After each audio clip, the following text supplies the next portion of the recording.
अस्सलाम वालेकुम दोस्तों, कैसे हैं आप लोग सब। उम्मीद करता हूँ सब ठीक होंगे।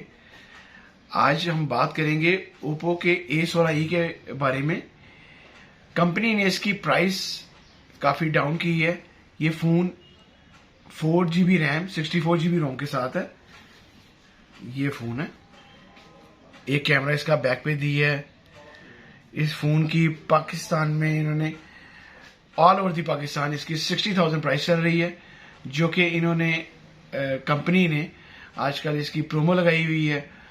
15,000 रुपये वैसे प्रोमो चल रही है। बाकी इसके लोअर पोर्शन और बाकी इसके जो आपके परसेंटेज काट के जहां से आप मर्जी ले लें, ये 40,000 रुपये का 45,000 का आपको अवेलेबल है, क्योंकि इसकी ईद पे उनकी प्रमोशन चल रही है।